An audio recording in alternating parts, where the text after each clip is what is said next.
Underworld लोगों के भी कुछ रूल्स होते हैं, जैसे कि होटल कॉन्टिनेंटल एक ऐसी जगह है जहाँ पे जितने भी असैसिन्स हों या मर्डरर्स हों वो एक दूसरे को नहीं मार सकते। इस होटल से बाहर की जितनी भी जगह हैं वहाँ वो सबको मार सकते हैं एज पर कॉन्ट्रैक्ट, लेकिन जब इस होटल के अंदर मौजूद हैं तो कोई किसी को हाथ भी नहीं लगा सकता। लेकिन जॉन विक 2 सीरीज में हम देखते हैं कि जॉन विक इसी होटल के अंदर एक शख्स का मर्डर कर देता है। अब इन असैसिन्स को संभालने वाली मेन एडमिनिस्ट्रेशन, जिसका नाम इस मूवी में हाई टेबल्स होता है, वो जॉन विक को एक्सकम्युनिकेडो कह देती है। एक्सकम्युनिकेडो का मतलब है कि अब ये हम में से नहीं है, जॉन विक हमारा हिस्सा नहीं है। और जॉन विक को मारने के लिए $40 मिलियन का कॉन्ट्रैक्ट भी दिया जाता है। कोई भी शख्स इसको मारेगा उसको उसी वक्त $40 मिलियन मिल जाएंगे। जॉन विक को भी इस इनाम का पता लग गया होता है और उसके जहन में बहुत से प्लान्स होते हैं। इसी सिलसिले में वो एक बड़ी सी लाइब्रेरी में जाता है कि जो कि न्यूयॉर्क के अंदर होती है। यहाँ पर वो अपनी वाइफ की तस्वीर देखता है और उसके अलावा इस बुक में कुछ पेंडेंट्स भी मौजूद होते हैं, यानी कि कुछ मेडल्स और कॉइन्स। ये मेडल्स इसको जिंदा रखने में हेल्प करेंगे, जो कि हम थोड़ा सा आगे देखेंगे। और इसी लाइब्रेरी के अंदर एक असैसिन जॉन विक को मारने के लिए भी आता है। यहाँ पे बहुत ज्यादा बेहतरीन फाइट दिखाई गई है और इन दी एंड जॉन उस असैसिन यानी कि उस कॉन्ट्रैक्ट किलर को मार देते हैं, वो भी एक बुक से। और इस लाइब्रेरी से बाहर निकलने के बाद एक कोरियन गैंग भी इनके पीछे लग जाती है। ये गैंग बहुत एक्सपर्ट होती है फाइटिंग के अंदर। जॉन विक इनसे लड़ता है और भागता है और ये भी इसका पीछा नहीं छोड़ते। यहाँ पर हम हाई टेबल्स की एक सीनियर मेंबर को देखते हैं जिसका नाम है एजुटेटर।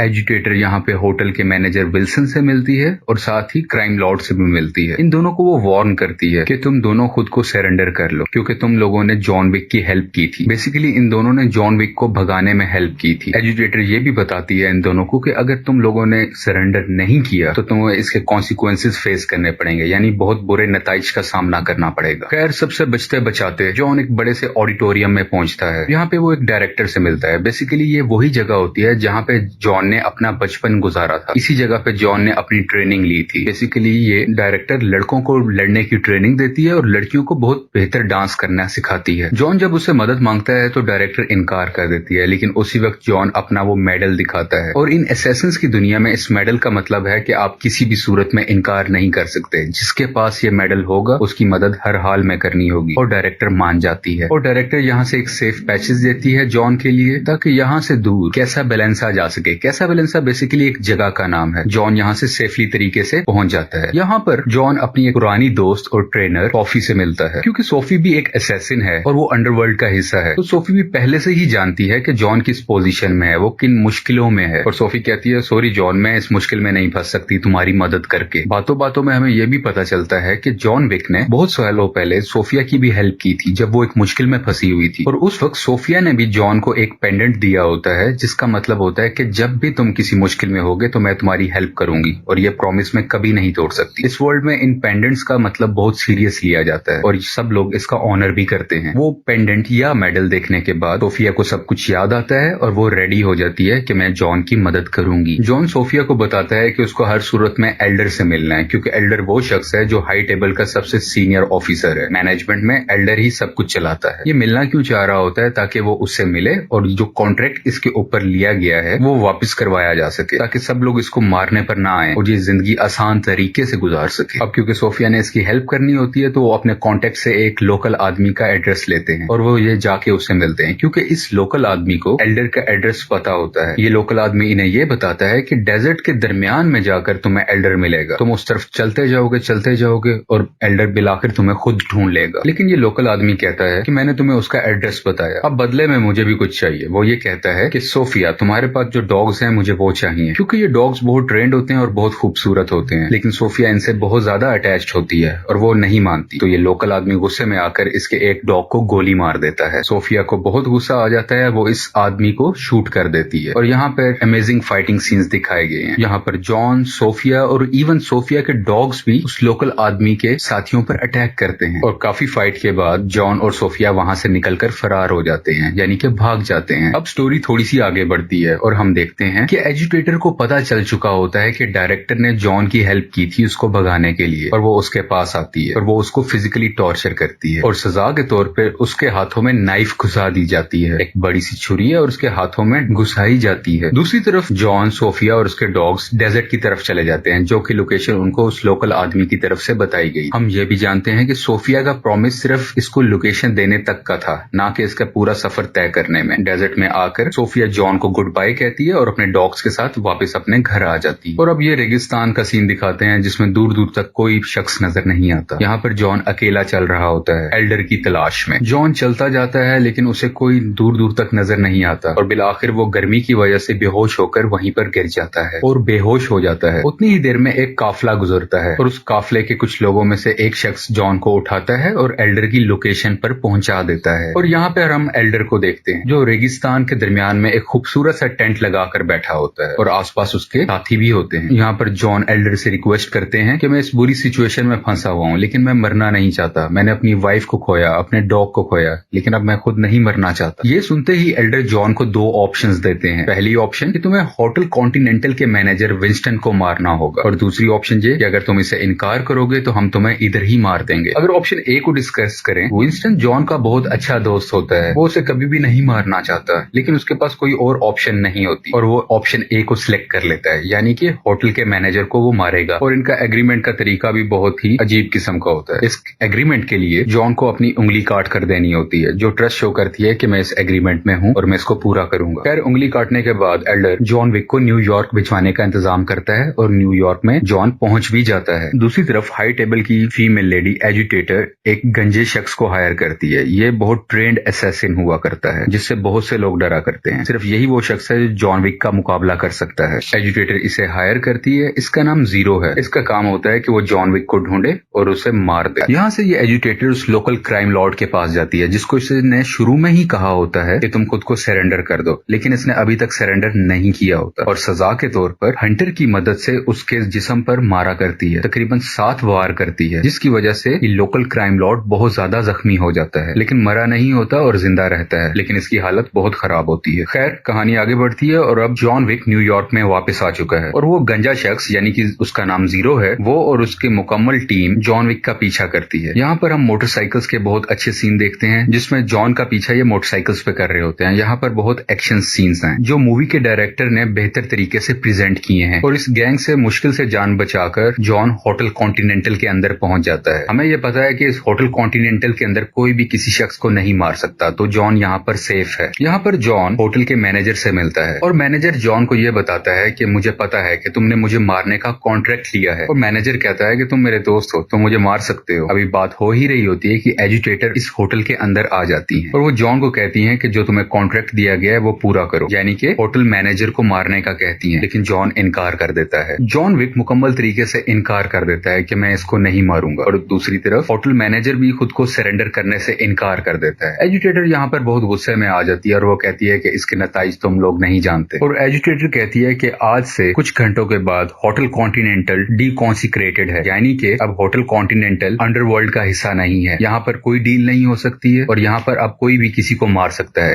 किसी पर कोई पाबंदी नहीं है। आज से होटल कॉन्टिनेंटल हाई टेबल्स का हिस्सा नहीं है। यहाँ पर होने वाली किसी कॉन्ट्रैक्ट के जिम्मेदार हम नहीं होंगे और ये मैसेज सबको कर दिया जाता है, सब असैसिन्स को ऑल ओवर दी वर्ल्ड। अब हम देखते हैं कि बहुत से आदमी लेटेस्ट गन्स को लिए हुए इस होटल के अंदर दाखिल होते हैं जिनका मकसद जॉन और होटल मैनेजर को मारना होता है। ये फोर्स बेसिकली एजुटेटर ने बुलाई होती है ताकि जॉन और होटल मैनेजर को मारा जा सके। और दूसरी तरफ जीरो गैंग भी आ जाती है इसी होटल के अंदर इन दोनों को मारने के लिए। जीरो गैंग वही गैंग है जो बेसिकली वो बाल्ड शख्स, वो जो गंजा शख्स था, वो इस गैंग को चला रहा होता है। यानी कि अब इस होटल में जॉन विक, मैनेजर और उसके साथी और दूसरी तरफ एजुटेटर की बुलाई हुई फोर्सेस और एजुटेटर के बुलाए हुए जीरो गैंग इस होटल में होते हैं। यहाँ पर बहुत बेहतरीन फाइट दिखाई गई है।